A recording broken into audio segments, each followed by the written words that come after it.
बिदाई बिदाई रीत ये कैसी है।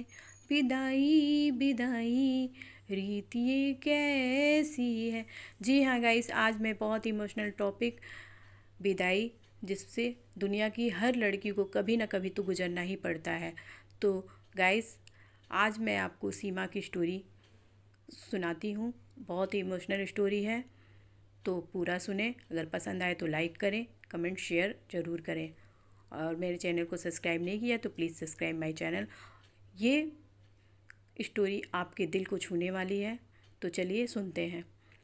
सीमा एक बहुत ही पढ़ी लिखी समझदार लड़की थी। उसकी शादी हुई।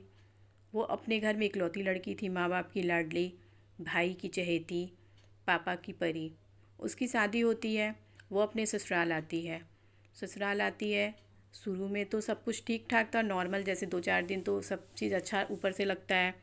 उसके बाद धीरे धीरे धीरे फिर वो घर में एडजस्ट होने लगी। उसका हस्बैंड ऑफिस चला जाता, सास अपने काम में अपना इधर उधर, पूरा काम सीमा को अकेले ही करना पड़ता। यहाँ तक कि घर की मेड को भी निकाल देते हैं लोग कि अब तो सीमा आ गई है, सारा काम करेगी। तो सीमा पूरे दिन घर का काम करती। करने की थी। सुबह उठती, घर की साफ़ सफाई करती, उसके बाद नहा धो के पूजा पाठ करती, उसके बाद किचन में आती, सबके लिए ब्रेकफास्ट बनाती। सभी लोग ब्रेकफास्ट करके चले जाते, तो फिर सीमा लंच की तैयारी करने लगती, लंच बनाती। फिर वो दिन में सबको लंच कराने के बाद अपना फिर जो घर का काम रहता है वो करती। ऐसे करते करते फिर शाम में उठती, सब तब तक उसके हस्बैंड आ जाते, चाय बनाती, नाश्ता बनाती, खिलाती पिलाती। ऐसे पूरा मतलब पूरा दिन जब से वो उठती, घर में कुछ ना कुछ करते उसका पूरा दिन निकल जाता। सब लोग नाश्ता कर लेते, खाना खा लेते, लेकिन कोई भी, यहाँ तक कि उसका हस्बैंड भी एक बार भी उससे ये नहीं पूछता था कि सीमा तुमने नाश्ता किया कि नहीं किया। ऐसे करते करते सीमा धीरे धीरे अंदर अंदर घुटती रही और सोचती कि मैं वहाँ पे अगर 8 बजे सो के उठती थी तो भी कोई मुझे कुछ नहीं कहता था, कुछ भी मुझे नहीं करना पड़ता था। यहाँ पे मैं 5 बजे ही भोर में उठ जाती हूँ, सारे काम करती हूँ, फिर भी कोई मुझे कुछ नहीं कहता। वहाँ पे मैं एक दिन अगर खाना नहीं खाती तो पापा मम्मी भाई सब लोग मेरे पीछे पड़ जाते। और यहाँ तो मैं सुबह से रात तक खाई हूँ कि पी हूँ, कुछ भी नहीं, कोई मुझे पूछता ही नहीं। ये कैसा घर है? ये तो मैंने जैसे सपनों में सोचा था उससे बिल्कुल अलग है। इस बारे में वो अपने हस्बैंड से बात करना चाहती तो वो भी उसकी बातें नहीं सुनता था।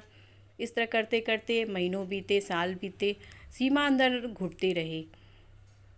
वो इस एक ऐसे करते करते वो बीमार पड़ गई। जब वो बीमार पड़ गई तो फिर घर के लोगों को तो उसकी पूरी आदत पड़ चुकी थी। अब उसके सास को, उसके हस्बैंड को जब वो एकदम बिस्तर पकड़ ली तो उन लोग को वो काम सारा करना पड़ता था। तो भी सीमा का वो लोग उतनी अच्छी तरह से ध्यान नहीं रख रहे थे। इस तरह करते करते सीमा और कमज़ोर होती गई।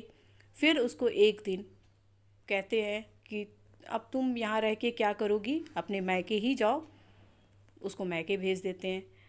तब वो जाके अपने पापा से, मम्मी से पूछती है कि पापा मम्मी, मेरी क्या गलती है कि आपने मुझे शादी करके भेज दिया। मैं वहाँ रात को दिन भर काम करने के बाद रात को रोती तो मेरा कोई आंसू पोंछने वाला नहीं था।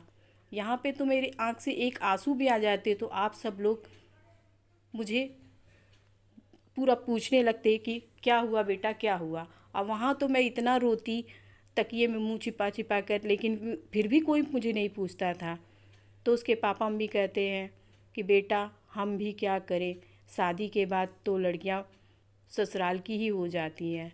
तो मैं आप सबसे पूछना चाहती हूँ, ये कहाँ की रीत है? अगर बेटी ससुराल में खुश नहीं है तो क्या माँ बाप उसको पहले की तरह ही अपने घर अच्छे से नहीं रख सकते? उन जो भी कमी है उसे पूरा नहीं कर सकते? क्या शादियों के बाद रिश्ता ख़त्म हो जाता है?